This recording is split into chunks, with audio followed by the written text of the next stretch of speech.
ചില ചീത്ത ശക്തികളുടെ തിന്മകളിൽ നിന്ന് അവർ വരുത്തുന്ന അപകടങ്ങളിൽ നിന്ന് രക്ഷ ലഭിക്കുവാൻ വേണ്ടി മഹാത്മാക്കളോട് നടത്തുന്ന സഹായാർത്ഥനയാണ് ഇവിടെ ഉദ്ദേശിക്കുന്നത് എന്ന് ഇമാം റാസി വിശദീകരിക്കുന്നു. ഉദ്ദേശിക്കപ്പെടുന്നത് ആ പരിശുദ്ധാത്മാക്കളാകുന്നു. അപ്പോൾ അല്ലാഹുവിന്റെ റസൂല് പരിശുദ്ധാത്മാക്കളോട് സഹായം നടത്തിയതിന് രേഖ ബഹുമാനപ്പെട്ട ഇമാം ബുഖാരിയുടെ ഹദീസിൽ തന്നെയുണ്ട്. അല്ലാഹുവിന്റെ റസൂല് മഹാത്മാക്കളോട് സഹായം നടത്തിയിട്ടുണ്ട്. ആ കലിമാത്ത് കൊണ്ട് ഉദ്ദേശിക്കപ്പെടുന്നത് മഹാത്മാക്കളാണ് എന്ന് ഇമാം റാസി തന്റെ തഫ്സീറുൽ കബീറിന്റെ 1-ാമത്തെ വാല്യം 67-ാമത്തെ പേജിൽ വിശദീകരിക്കുന്നു.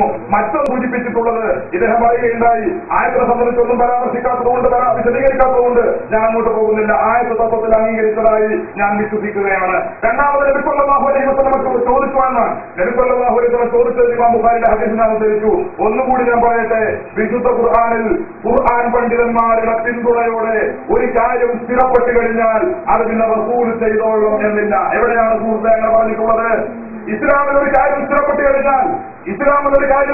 കഴിഞ്ഞാൽ അത് ഖുർആനിന്റെയും സുന്നത്തിന്റെയും അടിസ്ഥാനം സ്ഥിരപ്പെട്ടു കഴിഞ്ഞാൽ അത് നബി ചെയ്തോളണം, ചെയ്തു കൊള്ളണം, എങ്കിൽ മാത്രമേ മുസ്ലിങ്ങൾക്ക് അത് സ്വീകരിക്കാൻ പറ്റൂ എന്നെവിടെയാണ് പറഞ്ഞിട്ടുള്ളത്? അങ്ങനെ ഒരു പ്രമാണം ഇസ്ലാമിലില്ല. അല്ലാഹുവിന്റെ വിശുദ്ധ ഖുർആനിൽ മുസ്ലിങ്ങൾക്ക് പറഞ്ഞിട്ടുള്ള വിഷയങ്ങൾ അത് ഖുർആനിന്റെയും പണ്ഡിത രേഖകളുടെയും അടിസ്ഥാനത്തിൽ സ്ഥിരപ്പെട്ടു കഴിഞ്ഞാൽ അത് മുസ്ലിങ്ങൾക്ക് ചെയ്യാം. അത് റസൂൽ ചെയ്തോ ചെയ്തില്ല എന്നൊരു വിഷയമല്ല. റസൂൽ ചെയ്തു എന്നതുകൊണ്ട് ചെയ്യാൻ പറ്റില്ല, റസൂൽ ചെയ്തു എന്നതുകൊണ്ട് മാത്രം ചെയ്യാനും പറ്റില്ല, റസൂൽ ചെയ്തില്ല എന്നതുകൊണ്ട് മാത്രം ഒഴിവാക്കാനും പറ്റില്ല.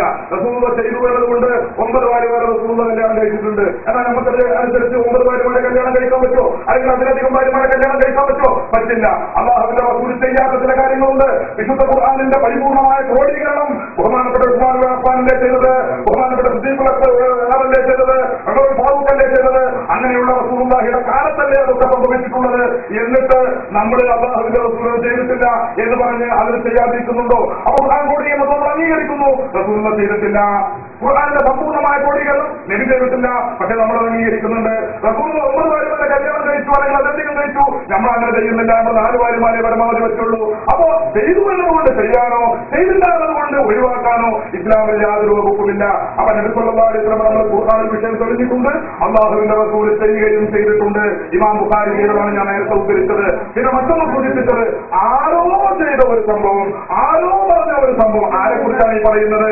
ശിർക്കിനെ സംബന്ധിച്ച് ഞങ്ങൾ പറയുമ്പോൾ വളരെ പ്രധാനപ്പെട്ട ഒരു വിഷയത്തിന് തെളിവ് ചോദിക്കുമ്പോൾ ആരോ ചെയ്ത ഒരു സംഭവത്തെ കുറിച്ചാണ് പറയുന്നത്. സുഹൃത്തെ, ഞാൻ ഓർമ്മപ്പെടുത്തുന്നു, മുസ്ലിങ്ങളെ സംബന്ധിച്ചിടത്തോളം ഉമർ ഫാറൂഖ് റളിയല്ലാഹു അൻഹു ആരോ അല്ല, ആരോ ഒരു വ്യക്തിയല്ല. അള്ളാഹുവിന്റെ സ്വർഗ്ഗത്തിലാണ് എന്ന് നബി സല്ലല്ലാഹു അലൈഹി വസല്ലം തങ്ങളാണ് പറഞ്ഞിട്ടുള്ളത്. അങ്ങനെ മുസ്ലിമീങ്ങൾക്ക് മാതൃകായോഗ്യരായ ആരോഗ്യങ്ങൾ വിശുദ്ധ ഖുർആൻ പറഞ്ഞിട്ടുള്ളത്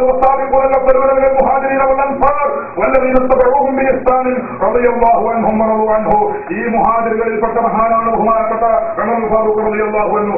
ആ ഉമർ ഫാറൂഖ് റളിയല്ലാഹു അൻഹു ഈ വ്യക്തി ചെയ്ത പ്രവർത്തനത്തെ അംഗീകരിക്കുന്നു. ഇതാണ് വിഷയം. ശിർക്കാണ് ചെയ്തതെങ്കിൽ ബഹുമാനപ്പെട്ട ഉമർ ഫാറൂഖ് അംഗീകരിക്കുകയില്ല. പിന്നെ പറഞ്ഞു, മുഴുവനും പറഞ്ഞതിന് തെളിവില്ല. ഞാനൊരു കാര്യം പറഞ്ഞത് നിങ്ങൾ ഒരാളോട് ചെന്ന് പറഞ്ഞാൽ സാമാന്യമായി മനസ്സിലാക്കേണ്ട കുറച്ച് കട്ട് പറഞ്ഞു, അവ കുറച്ച് മറച്ചു വെച്ച് പറഞ്ഞു. ഞാൻ പറഞ്ഞത് മുഴുവനും പറഞ്ഞു എന്നല്ല പറഞ്ഞതിന്റെ അർത്ഥം. സാമാന്യ ഒരു ഭാഷാ പാണ്ഡിത്യമുള്ള ഏത് വ്യക്തിക്കും മനസ്സിലാക്കാവുന്നതല്ലേ ഉള്ളൂ അത്. അപ്പൊ ബഹുമാനപ്പെട്ട ഉമർ ഫാറൂഖിനോട് സംഭവിച്ചതെല്ലാം വിശദീകരിച്ചു. അങ്ങനെ അതിന്റെ അടിസ്ഥാനത്തിൽ മഴ കിട്ടാൻ ആവശ്യമായ പ്രവർത്തനം ചെയ്തു എന്നല്ലാതെ നീ കബറുകൾ പോയി മഴ ചോദിച്ചത് ചുരുക്കായി എന്ന് ബഹുമാനപ്പെട്ട ഉമർ ഫാറൂഖിനോട് പറയുന്നില്ല. ഉമർ ഫാറൂഖിന്റെ അംഗീകാരം, സ്വഹാബത്തിന്റെ അംഗീകാരം ഇസ്ലാമിൽ മാനദണ്ഡം തന്നെയാണ്. അത് വിശുദ്ധ ഖുർആൻ പറഞ്ഞിട്ടുണ്ട്.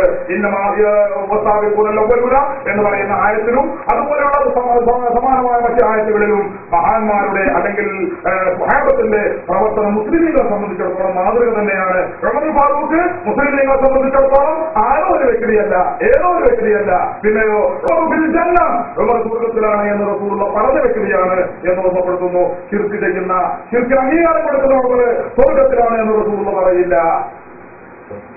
തുടങ്ങിയിട്ട് ഈ ചോദ്യത്തില് ഇനി ആർക്കും അവസരം നൽകുന്നതല്ല. അല്ല, ഇത് പിന്നെ ഏകദേശം സദസ്സിന് ഇതിന്റെ സത്യാവസ്ഥ ബോധ്യപ്പെട്ടിട്ടുണ്ടാവുന്ന